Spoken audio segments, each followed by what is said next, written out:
Allez, salut à tous, c'est Matt, on se retrouve pour notre 9 minutes crypto du jour. On va parler de Bitcoin bien sûr avec le petit dump qu'on a actuellement. On va parler des alts, surtout d'Ethereum, et puis on regardera ça bien tranquillement. On va commencer avec Bitcoin du coup, avec ce récent petit dump.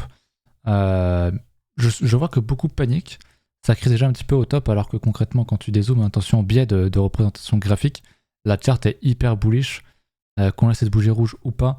Il y a un gros niveau ici, vous le savez, j'en ai parlé, on en reparlera juste après parce qu'il y a pas mal de liquidités qui attendent ici.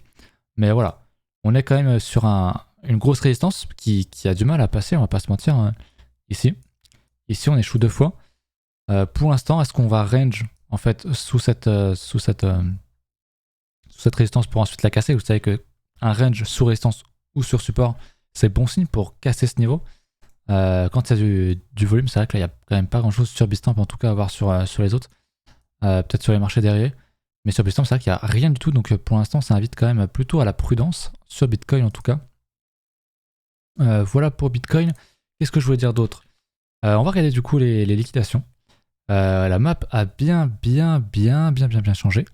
On a toujours les niveaux de liquidation en dessous hein, que j'évoquais, 52, 55. Donc c'est en gros le range que j'avais ici. Hein. J'avais dessiné ici à 52 jusqu'à 55. Là, on sait qu'il y a beaucoup de liquidités qui attendent. Donc, des market makers qui seraient intéressés potentiellement pour aller chercher ces niveaux. Et puis, de l'autre côté, en face, il y a quand même pas mal de monde aussi. On voit que ça short quand même pas mal. Ça panique, à mon avis. Donc, une bonne chose aussi, on voit qu'il y a un gros pic ici à 62 800. Il y en a pas mal aussi jusqu'à 66 000. Après, c'est un peu plus linéaire. Mais j'avais dit combien? Donc, 62 et 66. Donc 62, c'est pas très loin, c'est vraiment très proche, là, c'est vraiment genre ici. Et l'autre 66, bon, c'est sur un attache en gros. On voit qu'il y a de l'argent à les prendre ici, il y a de l'argent à les prendre ici. Que vont faire les market makers? Pour eux, c'est intéressant d'aller sans doute, le mieux, c'est d'aller chercher les deux. Alors, est-ce qu'on va aller en bas pour ensuite aller en haut? Ou aller chercher ça, faire un petit retest et redégueuler derrière? Je sais pas. Mais je pense qu'il est possible qu'on aille chercher les deux zones. Parce que c'est ce qu'il y a de mieux pour un market maker. Pourquoi est-ce que 20% du temps on est en tendance et 80% du temps on est en range sur les marchés financiers? Parce qu'il faut de la liquidité, parce que les gros ont besoin d'accumuler ou de lâcher les bagues. Et c'est les petits qui vont faire n'importe quoi. Ceux qui ont acheté ici, qui sont fait stop ici parce qu'ils étaient en x25, c'est des abrutis. x25, x50, x100, bien sûr je dis x25, mais tout ce qui est au-dessus compte bien évidemment. On va peut-être faire ça, il y en a peut-être qui vont se refaire niquer ici. On va aller chercher cette zone, il y en a encore qui vont prendre de grosses pertes, de très grosses pertes, on va faire ça, bref, alors qu'au final, ça serait qu'un simple range en fait. Donc attention à ça. Le range, c'est ce qu'il y a de plus, en théorie, facile à trader, mais c'est ce qu'il y a aussi de plus dangereux, parce qu'il y a beaucoup de mèches, il y a beaucoup d'attrapes couillons, hein. Il y en a beaucoup qui mettent leur stop vraiment trop proche, qui ne se rendent pas compte qu'on est dans un range, sur une de temps plus grand, c'est ce que je disais tout à l'heure, je crois que j'ai dit, le biais de représentation graphique, donc il faut vraiment faire attention avec ça. Cette charte est bullish. On peut faire ça. Cette charte est bullish. Et si on fait ça, on est toujours bullish parce que théorie de dos en fait. On est dans une tendance qui est largement haussière et on a un gros support ici qui a déjà été retesté. Donc pour le coup, personnellement, j'aimerais pas voir ce niveau être retesté une seconde fois. Mais voilà, on pourrait encore dump un petit peu. Personnellement, ça m'inquiéterait pas du tout si on venait rechercher ce niveau-là. Vous savez, il y a de la liquidité ici. Il y en a au-dessus, donc pour moi, on est plus dans un range. Alors, en hebdo, c'est un peu gros. Mais si on regarde en daily, on voit très bien qu'on est en train de former un range. Hein. On pourrait pourquoi pas aller casser ce niveau-là, aller chercher les fameux 50, parce que là, il y a plein de stops qui sont là, donc plein de liquidités, on l'a vu. Ici, on a le Vegas Daily qui est pas loin. Faire ça pour pourquoi pas venir derrière, refaire un petit V-bottom, aller rechercher tous les shorts, tous ceux qui paniquent short ici, hop, on fait ça. Donc il y a vraiment beaucoup de choix possibles. Et je pense, moi, qu'on est plus dans un endroit où on va chercher à piéger les gens. En plus, on a un niveau au-dessus, on s'approche vraiment beaucoup du 1,272 ici, que je parle, que j'évoque depuis très longtemps. Donc pareil, je serais pas étonné qu'on aille chercher de la liquidité ici, pour ensuite venir réintégrer, faire peur alors qu'on serait sur support, ici ou ici. Donc je sais pas trop, mais moi ça me semble être quand même une période très piégeuse. J'attendrai quand même des confirmations, en fait, c'est ce qu'il y a de plus simple à faire. Attendre une structure, une cassure d'une zone, un retest, quelque chose, mais là pour moi c'est quand même très piégeux. On est sur résistance, donc acheter ici c'est con. Short, si c'est bien fait, pourquoi pas, mais on voit qu'il y a quand même beaucoup de liquidité, il y a quand même beaucoup de mèches. Donc j'aimerais pas short ici, en plus c'est à contre-tendance totale, on est quand même dans un bull market qui est extrêmement puissant. Donc essayer de choper le short, ceux qui font ça sont déjà plus sur le marché en fait depuis très longtemps. et j'en connais, qui est des traders très bons, qui ont short vraiment, qui ont short dès qu'on avait cassé ce gros niveau, à partir de 15-16 000, ils ont short. Bon bah, à 30 000, ils étaient déjà plus là, donc imaginez à 60 000. Donc attention à ça. Pour moi, c'est un range très piégeux, on l'a vu avec la liquidité, il faut être patient. C'est la dure loi des marchés financiers. Bref, voilà pour Bitcoin, je suis assez neutre. J'ai pas parlé du funding qui est un peu élevé. Donc voilà, pour moi, c'est un retracement court terme, court-moyen terme, qui sera sans doute un range finalement. Mais rien, pour moi, il n'y a vraiment pas d'affolement, il n'y a pas d'euphorie sur Bitcoin. Je suis pas du tout en mode, oula, tout le monde va acheter du Bitcoin, ça commence à peut-être prendre des profits majeurs et tout. Non, il n'y a absolument pas ça. Donc oui, on peut rechercher les 50 000. Pour autant, ce serait pas une mauvaise chose pour le cycle, pour la tendance de fond, très clairement. C'est quelque chose que je veux vraiment appuyer là-dessus. Donc voilà pour BTC. Pour Ethereum, pareil, beaucoup paniquent sur les alts, alors que quand on regarde le king des alts qui est Ethereum, eh ben on avait donc notre grosse structure que j'ai déjà évoquée depuis un petit moment. La grosse tasse avec qui a bien cassé par le haut. Qu'est-ce qu'on fait? On reteste le niveau, on reteste ce niveau-là. Donc c'est un niveau d'entrée en fait. Pas de sortie, tu paniques pas quand tu retestes un support pour la première fois, surtout un tel support qui était une telle résistance avant. C'est l'entrée. Statistiquement, pour que ce soit worth, donc pour que ce soit value, pour que ce soit intéressant financièrement, ce genre de truc, tu achètes avec un stop là.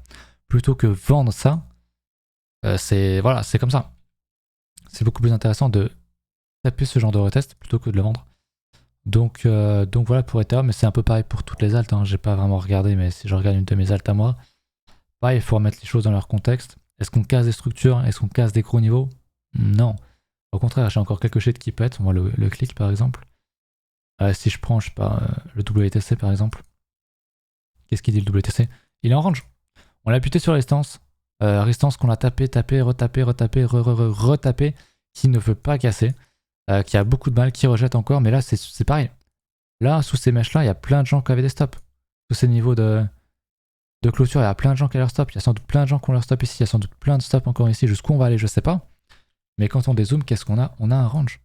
On a un range qui a commencé depuis cet été en fait. Donc pour moi, il n'y a pas de problème tant qu'on casse pas ce niveau-là. Tant qu'on casse pas ici, il n'y a aucun problème. C'est très volatile, donc ça fait peur. Les émotions prennent beaucoup de place parce que on peut prendre moins 30%. Mais voilà, en l'état, il n'y a rien de mal. Il n'y a rien de mauvais. Alors je prends l'exemple de WTC. C'est pas l'exemple de toutes les alts, mais je sais que globalement, beaucoup sont dans ce genre de configuration. Il y en a beaucoup qui ont déjà cassé ce genre de range et qui sont en fait comme ça, qui sont simplement en retest du niveau. Donc c'est comme Ethereum en fait. Mais quand tu regardes ça, on va peut-être pas à cause de ce truc-là. Mais voilà, la résistance est là, le support est là. Là, on est en mid-range, on est même au-dessus du mid-range en fait. Si vous prenez un Fibo, je pense que je le prends sur le bas et sur le haut de la résistance. Bon, le 50 est là, on est sur le mid-range en fait. Donc franchement, alors je suis en log par contre, donc ça compte pas. On est dans le mid-range, on est vraiment sur le 50%, donc encore une fois, il n'y a pas de quoi s'alarmer. Ceux qui s'alarment, à mon avis, c'est des gens qui sont entrés ici, sans money management, c'est-à-dire qu'on all-in sur les mèches, et qui se sont dit, j'achète une résistance, mais de toute façon, ça va casser, on n'achète jamais une résistance, comme on n'achète jamais comme on ne vend jamais un support, pardon. Et voilà, c'est des gens qui ont peut-être même été en entrée en levier, et qui n'ont pas de plan, qui ne savent pas pourquoi ils achètent ici, où est leur stop loss. Ils sont juste persuadés que ça va péter, donc ils achètent, et quand ça fait une petite mèche, ils sont en train de paniquer. Donc pour moi, les alts, il n'y a rien qui change, on est toujours dans un range, on joue avec les nerfs, ça on le sait, mais on a quand même une belle structure de retournement ici. On est en train de faire un très gros range latéral, moi j'aime beaucoup. Faut qu'il casse à la hausse, on est d'accord. Idéalement, on veut voir un truc comme ça, qui casserait, et ce serait extrêmement puissant. Mais pour l'instant, on joue dans le range, et c'est exactement ce que j'ai dit tout à l'heure. Les market makers ont besoin de ce genre de range, ont besoin des mèches, ont besoin de prendre vos stops très court terme, de vous faire paniquer pour prendre votre argent ici, et qui va leur servir de fuel en fait pour casser à la hausse et pour continuer la tendance, tout simplement. Voilà, c'était un petit point nécessaire, je pense que beaucoup ont peur. Je suis pas forcément là pour rassurer à tout va, je dis ce que je pense que Tilt pense à peu près la même chose, a la même vision que moi. Quand on regarde le graphique, honnêtement, ça ne m'inspire pas vraiment la peur. Au contraire, on range. Donc on sait que c'est des ranges, on sait que les cryptos c'est très volatile, le range c'est pas 2-3%. Le range, bon, dans ce cas-là, WTC, on a juste perdu moins 20%, mais c'est énorme de perdre 20% en quelques jours. Enfin, il faut se rendre compte, et donc c'est normal que vos émotions soient mises à rude épreuve. Mais encore une fois, si vous avez un plan, il n'y a pas de problème, vous savez où vous entrez, où vous sortez, votre horizon de temps, tout ça. Et normalement, vous n'êtes pas censé regarder votre folio tous les jours. Surtout quand on dump et quand on est dans un range, ne regardez pas votre folio, c'est le pire truc à faire. Bref, voilà, j'espère que vous avez kiffé la vidéo. Pensez à checker la description, il y a pas mal de documentation comme ce lexique. On a également l'école Zone 9 si certains sont intéressés pour en apprendre plus et suivre ce qu'on fait. Donc n'hésitez pas à checker ça. Et je vous dis à demain pour les alts. Vous en aviez pas proposé pas mal, je crois, les derniers jours. Donc je vais regarder ça. Si vous voulez reproposer, n'hésitez pas. Je verrai ça demain. Allez, à bientôt. Salut.